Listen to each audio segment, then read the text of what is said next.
이분은 30대 초반 직장인이시고 아직 미혼이신데 허리가 문제라고 하십니다. 어렸을 때부터 척추측만증으로 고생하셨고요. 통증이 있었고 자세도 바르지 않다는 얘기를 늘 들어오셨답니다. 그런데 계속해서 신경 쓰고 살 수만은 없어서 다리도 꼬게 되고 자세도 바르지 않은 채로 앉게 되고 그러더랍니다. 그러던 중 지난해 여름부터 통증이 점점 심해지고 다리까지 저린 느낌이 들어서 병원에 가보니 MRI 진찰 결과 4번, 5번 요추 사이 디스크 진단이 나왔답니다. 망연자실한 마음이 들었답니다. 근데 주변에 물어보니 디스크라고 해도 꼭 수술만의 능사가 아니고 수술을 해서 더 망가지는 경우도 있으니 다른 방법을 찾아보는 게 어떻겠느냐라고 조언을 해주더랍니다. 또 주사 치료 같은 것도 있으니 알아보라 얘기를 해주더랍니다. 지금은 다리 저린 것은 조금 덜하고 허리는 아직 많이 아픕니다. 특히 아침에 일어날 때 허리를 조금이라도 숙일 때 서 있는 것보다 앉아있을 때 통증이 더 심한 편입니다. 저는 어떻게 해야 할까요? 하셨어요. 이분은 허리 디스크고 다음 사연이 목 디스크인 것 같아요. 그죠? 그러네요. 네. 같이 디스크 얘기를 하려면 그럴까요? 예, 그 다음 분은 목 어깨 통증. 이분은 중국 분이신데 이름이 중국 분이신데 한국으로 유학을 오셔서 한글로 메일을 저한테 보내주신 겁니다. 이분은 통증의 시작은 잠자다 팔을 잘못 베고 자면서 극심한 어깨 통증으로 시작이 된 거고 이후 일상생활 또 서 있을 때 앉아 있을 때는 괜찮은데 자다가 어깨 통증이 자꾸 재발을 한다고 하셨습니다. 팔저림까지 나타나서 오른팔을 아예 들지 못할 상황이라고 하셨고요. 역시 디스크 진단을 받으셨다고 합니다. 어떻게 하면 좋을까요? 이게 뭐 가끔 나오잖아요. 우리나라에서 디스크 수술이 너무 많다. 너무 많은 시술을 한다라고 지금 이야기가 되고 있는 부분이 있거든요. 그래서 수술의 정증은 사실 그렇게 많지는 않은 걸로 저는 알고 있어요. 그래서 디스크 수술의 뭐 적응증이라고 하면 우리 배뇨장애라든지 변실금이라든지 디스크 때문에 배뇨장애 변실금이 생겨요? 예. 어머나. 네. 예, 허리 쪽에 그렇게 생기면 그 신경이 눌려서 다리 저리고 생활에 좀 불편한 거 말고 그런 그 마미증 코다이크이나 쪽 그러니까 그 우리 척추 신경 아래쪽으로 내려가는 신경이 눌리게 되면요. 그럼 배변 장애가 생깁니다. 아이고. 그리고 하지 근력 저하라든지 뭐 발목이 뚝 떨어지는 현상, 풋드랍이 온다든지 그러니까 운동 신경이 안 될 때, 그다음에 3개월 보존 치료를 했을 때 효과가 없는 경우, 그다음에 너무 심한 통증이 있거나 이럴 때 이제 수술하는 걸로 돼 있거든요. 네. 근데 이 정도 안 되고 일반 사람들이 디스크라고 그냥 시술과 수술을 지금 하는 게 현재 우리 한국 사회의 좀 문제죠. 허리 통증, 이 요통이 사실은 생활의 질과 아주 밀접하게 관련이 있거든요. 허리 아픈 것처럼 사람 힘들게 만드는 게 없습니다. 그래서 어떻게든 그 통증을 줄여보고 싶어서 적극적으로 방법을 찾다 보니까 디스크 수술을 환자 쪽에서 요구를 하기도 하는 것 같아요. 또 뭐 솔직히 말하면 실비보험이라는 어떤 새로운 건강보험의 대안이 나타났는데 이 실비보험에서는 이런 시술에 대한 보장을 해주고 있어요, 사실. 그래서 수술과 시술이 발달이 되기 시작한 겁니다, 우리나라 현지에서. 그래서 아까 얘기한 그 고주파 수액 감압술 이런 것들은 사실은 예전엔 치료 방법이 아니었고요. 네. 이것에 논란이 조금 있어요, 사실은. 왜냐하면 우리 수액이 흘러나와서 누르는 거거든요.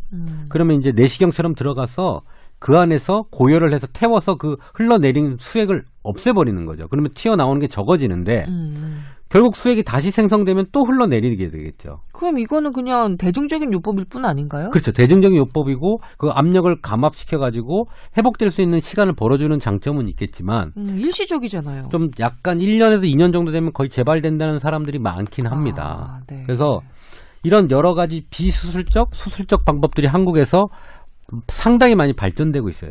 세계 선두 그룹에 아마 들어가게 된다고 생각하거든요. 임 원장님 언급해 주셨듯이 의료계 그 실비보험 관련한 구조적인 문제 때문이기도 하겠네요. 네. 그러면 어떻게 해야 돼요?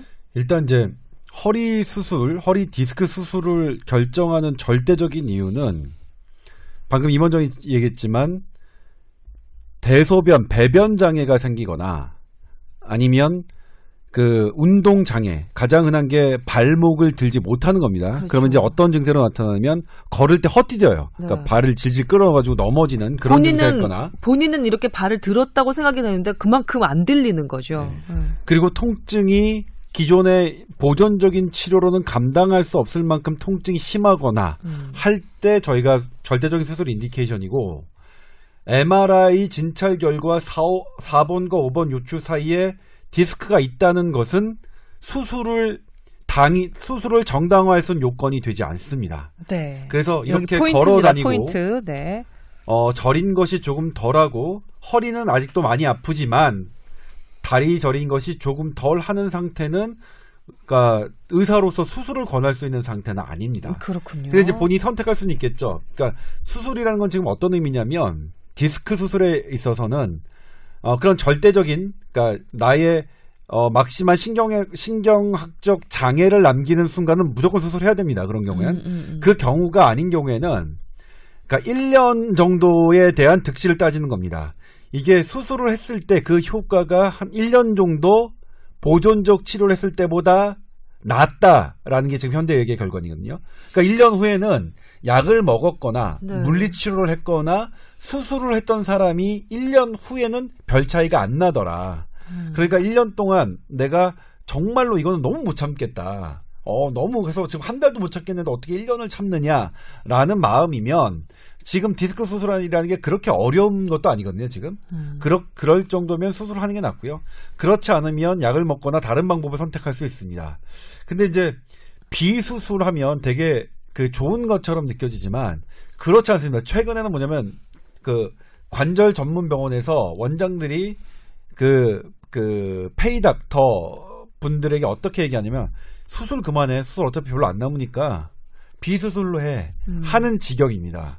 지금은 오히려 차라리 지금 어떻게 되냐면 수술을 권하는 의사가 지금은 오히려 더 정직한 의사가 된, 비수술이 훨씬 더 돈이 많이 되고, 그다음에 이 비수술이라는 것은 사실 뭐 가이드라인 이런 것 자체가 따로 없습니다. 무조건 하고 몇십만 원 받고 또 MRI 찍고 하면서 몇십만 원 받고 이런 것들이 지금 난무하는 상황이라서 지금은 오히려 비수술적인 방법을 안심하고 하십시오라고 말씀드리기도 대단히 혼탁한 상황인 건 사실입니다. 그래서 사실 어떻게 보면 지금 현재 나와 있는 디스크에 대해서 어떤 게 좋느냐 이렇게 딱 부러지게 말씀드리기는 어렵지만, 제가 보기에는 지금 당장 수술을 권할 만큼의 심각한 상황은 아닌 것처럼 보이고, 그다음에 보존적으로 약을 먹는 것, 우리 그 국민들이 이제 약을 먹는 것은 별로 임시방편이다라고 생각하시는 분들이 많은데, 네. 약을 먹는 것과 비수술 치료를 하는 것과는 똑같이 약이 들어가는 거거든요.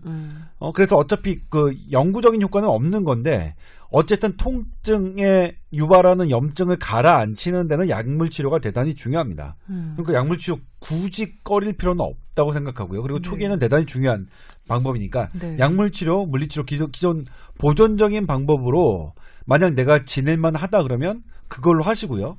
그 다음에 보존적인 치료보다 그쪽에 직접 주사를 넣어서 하는 주사 치료가 효과가 더 큰 건 사실입니다. 또.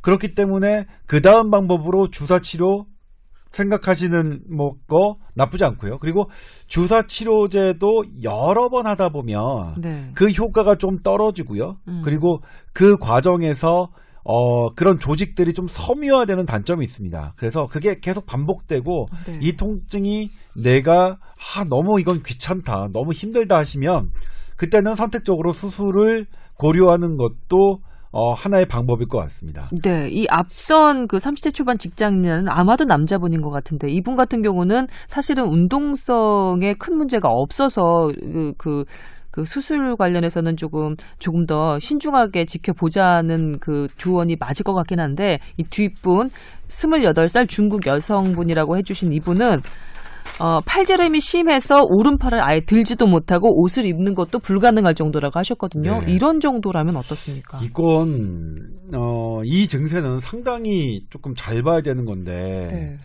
그런데 이제 이건 디스크가 사실 이렇게 불편할 정도면 수술을 권하는 정도의 상태거든요. 그리고 허리와 달리 네. 목은 중추신경입니다.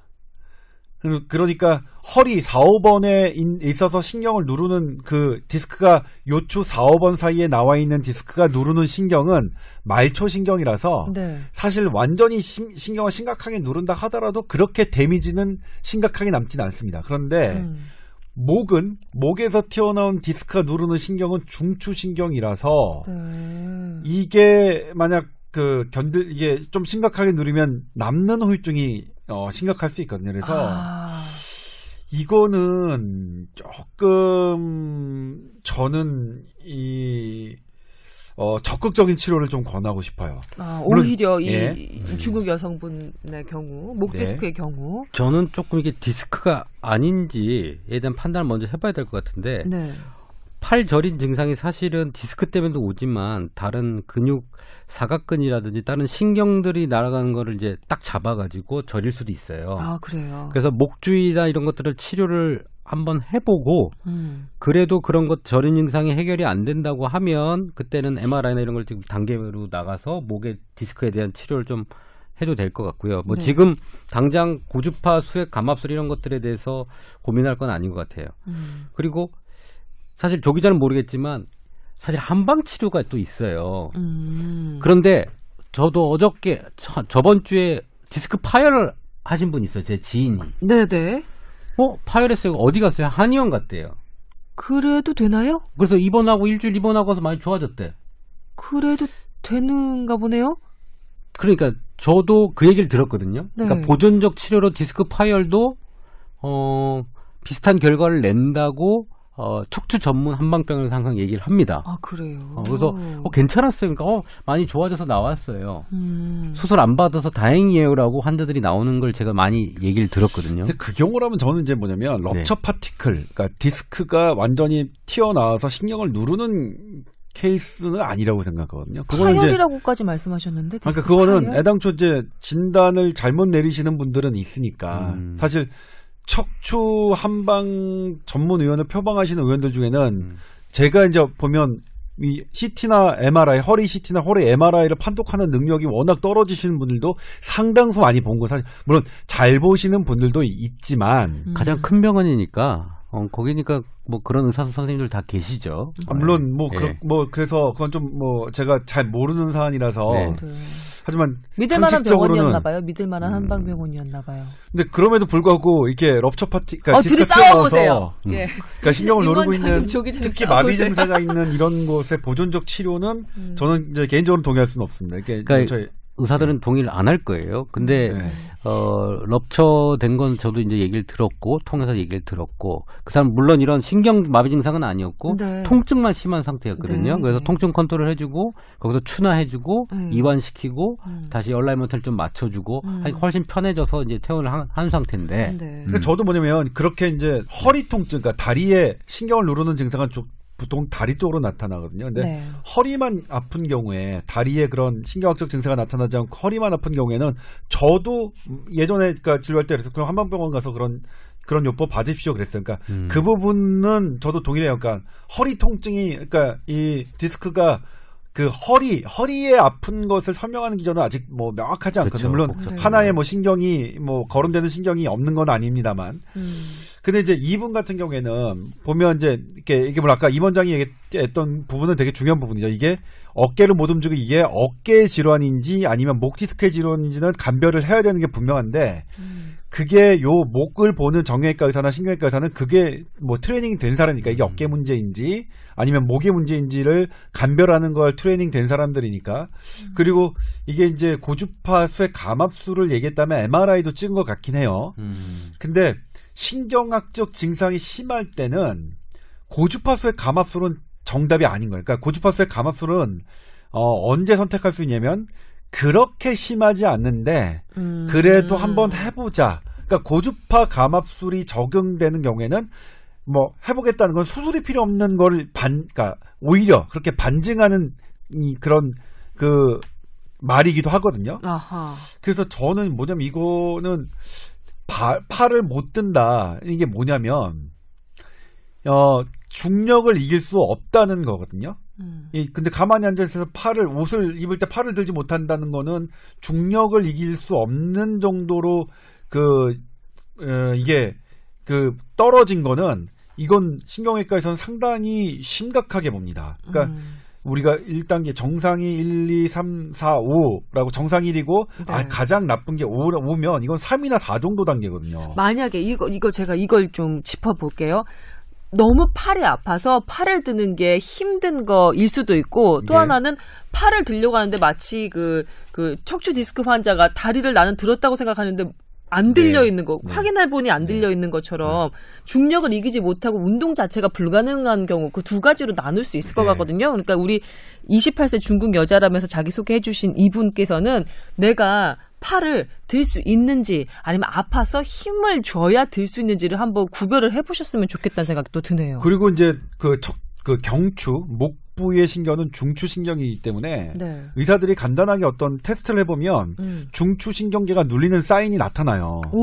그래서 이거는 의사들이 그냥 바로 몇 가지만 해보면 알 수 있거든요. 아, 그래요? 그럼 본인이 굳이 그렇게 구별해 볼 필요까지는 없고 병원에 가서 중추신경 눌렸는지 안 눌렸는지 어느 정도나 지금 지장이 있는지를 진단을 받아보시면 되겠네요. 글로벌 팟캐스트예요.